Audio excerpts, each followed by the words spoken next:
মানুষের সিম্প্যাথি আর ভিউয়ের জন্য হিজাব নিয়ে নাটক করেছে। অবশেষে বর্ষা চৌধুরীকে ফেসবুকে স্ট্যাটাস দিয়ে বিস্ফোরক মন্তব্য করলেন সাবেক স্বামী রাসেল মিয়া। চলচ্চিত্র অভিনেতা রাসেল মিয়ার সঙ্গে বিচ্ছেদের পরে নিজেকে আপাদমস্তক পাল্টে ফেলেন ব্র্যান্ড প্রমোটার বর্ষা চৌধুরী। এক টক শোতে এসে বর্ষা বলেন, আমাকে কেউ যদি 5 কোটি টাকা দিয়ে বল আপনাকে স্লিভলেস কোনো পোশাকের প্রমোশন করতে হবে হিজাব ছাড়া, সেক্ষেত্রে আমি এটা করব না। কিছুদিন নিজেকে হিজাবের অন্তরালে রাখলেও সম্প্রতি আবারও খোলামেলা লুকে দেখা যায় ব্র্যান্ড প্রমোটার বর্ষা চৌধুরীকে।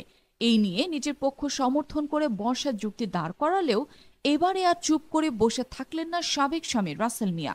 রাসেল মিয়া তার ফেসবুকে এক পোস্টে বলেন, আমাদের অ্যানি খান থেকে শুরু করে বাংলাদেশের এর পূর্বে যতজন মডেল সিনেমা ছেড়ে নিজেকে হিজাবে গুটিয়ে নিয়েছেন, তাদের মধ্যে সকলেই পূর্বের জীবনের চাইতে বর্তমানে হিজাবে পর্দার জীবন নিয়ে আল্লাহর রহমতে অনেক ভালো আছেন। সাবেক স্ত্রী বর্ষাকে এক প্রকার কটাক্ষ করেই রাসেল মিয়া লেখেন, এই প্রথম একজন নারী ওয়াদা ভঙ্গ করলেন, বিষয়টি খুবই দুঃখজনক।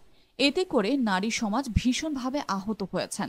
ভিউয়ের ব্যবসার জন্য তিনি সুস্থ বাবাকে আইসিইউতে রোজ ভর্তি করেন। নিজেকে সংসারে একমাত্র উপার্জনকারী বলে অনলাইনে এসে ভিক্ষাবৃত্তি করে করে সহজ মানুষগুলোর কাছে কাজ আদায় করেন। পাশাপাশি পার্ট টাইম বিয়ের ব্যবসা তো আছেই। যুব মহিলা লীগের কর্মী হওয়ার কারণে পূর্বের দিনগুলিতে তার মোটা অঙ্কের যে ধান্দাটা বহাল ছিল সেটা এখন আর নেই, তাই তার মাথা গরম। পরিশেষে আমি অথম ছোট মানুষ একটি কথা বলতে চাই, অন্তর ভালো না হলে দয়াময়ী আল্লাহ তাকে কখনোই কবুল করেন না। এরপর তিনি সাবেক স্ত্রী বর্ষাকে উদ্দেশ্য করে বার্তা দিয়ে লেখেন, আপনি আর বিবাহ বসিয়েন না, এবার আপনার মেয়েকে বিবাহ দেওয়ার প্রস্তুতি নিন। আমি রিকশায় চড়ে গর্ববোধ করি, এটা কোনো লজ্জার বিষয় নয়। গাড়িতে চড়তেই হবে এমন অহংকারী প্রতিযোগিতা থেকে বেরিয়ে আসুন। মা বাবার কোনো যোগ্যতা না থাকলেও বাবা মার বাধ্যগত হওয়ার চেষ্টা করুন।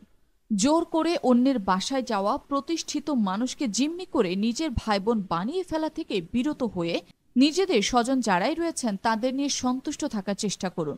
ভিউয়ের জন্য নাটকের মাধ্যমে হিজাবের তৃপ্তির ঢেকুর তুলে মহান আল্লাহর সন্তুষ্টি কথা বলে মানুষের মাঝে যে ভালোবাসার মানুষ হয়ে দাঁড়িয়েছিলেন, দয়া করে ধৈর্য ধারণ করে সেই আল্লাহর দিকে ফিরে আসুন। যদিও বর্ষা হিজাব ছাড়ার পেছনের কারণ হিসেবে চিত্রনায়িকা পরিমণি তাকে ইনফ্লুয়েন্স করেছে বলে দাবি করেন।